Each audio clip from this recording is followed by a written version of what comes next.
a gardener. Question, are you a hunter or a gardener? Remember, these are personalities, these are mentalities, these are mindsets. We discussed the hunter in the previous video. Now we're going to go into the gardener.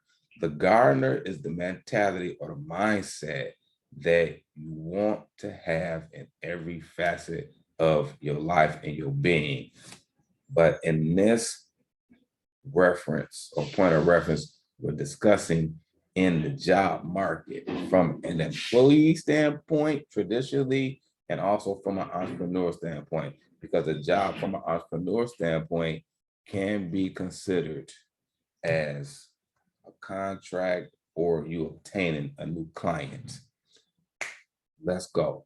Those who sow seed cheerfully, the seed is knowledge that is sown into the garden and is cultivated through repetitive cycle of water and light.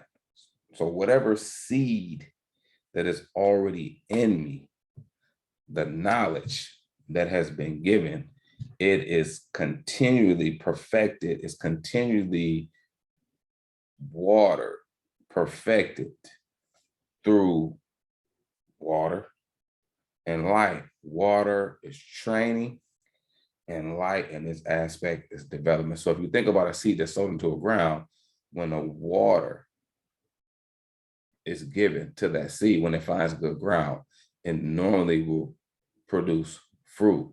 So a seed needs water and light to grow. So if I'm the garden and I'm a gardener, but the garden is in me. So we talking inside and out, not outside and in. Whatever that knowledge that I have in association with my gift, talent, and skill and experience has to be watered, has to be trained, has to be enlightened development in order to grow, to be ready to be serviced into the marketplace. This results in the, as I said before, this results in the refinement of gift. Your gift is given. Your talent, what you're good at, your skill, your ability to your natural ability to properly execute a task, and ability. Remember, the garden is in you and consists of your gift, talent, and skill, as I said, which is your natural ability to properly execute a task. The gardener's garden is the end product. And I'm gonna give you an example after we get done sharing these little PowerPoints or bullet points about the garden, which is the place in your mentality where you want to be. In that garden, there is fruit, and the fruit is given to organizations who are in need of what you have. Key point, in the garden, which is who you are internally, is fruit. And the fruit is given to organizations who are in need of what you have. Therefore, if you even go into a traditional job setting and you understand what I'm sharing as far as you have being a gardener, you go into that you go into the interview with confidence. It's not one of those situations where, man, I hope they pick me up, they pick me up, they pick me up, they pick me. I'm desperate, I need this. You go into the interview with confidence, not arrogance, but confidence, knowing what you have internally to offer. Your skill, your gift, your talent, and ability has been refined through practice sessions of daily life and other experiences. And you have an end product that that organization wants. You should not have to convince them. I repeat, you should not have to convince them of what you have to offer. They should be able to see it in your resume and also in your conversations. So I'll give you this master key. You don't want to have a task-oriented resume. You don't, because that doesn't separate you from the quote unquote competition. You want to have a results-oriented resume. Results, because people are looking for results. Results drive individuals to partner. It's not the task. The task is just basically, this is what I do every day. But people, as humans, we look for an end result. That end result of what a person has done will either attract us or deflect us from partnering with them, whether it be on a personal or professional level. And then lastly, what he or she is an extension of who she or she is. What the fruit is an extension. It does not define. So let me give this example.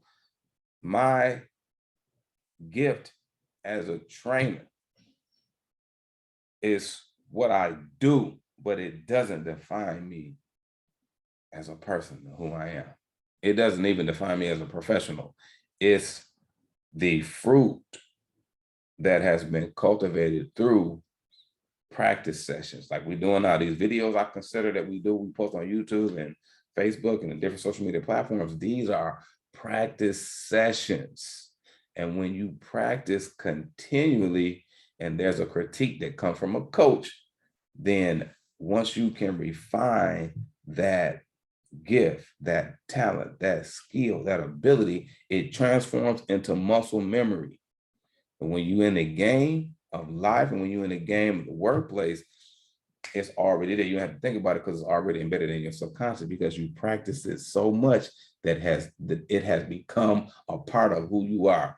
What happens and what occurs and what people experience is that they focus more on hunting than they do perfecting their garden. Then when they go and they find a job outside of themselves, that expectation is already set. And when that gift, that talent, that skill, that ability, those interpersonal skills as well need to be refined through conflict, it's too much for me. I didn't sign up for all of this. But when you have the right frame of mind, you take everything that comes with that. And I'm not saying that you get verbally abused or sexually harassed at your workplace. I'm saying in terms of the incidents and the occurrences that help you grow and develop and become a sharper individual.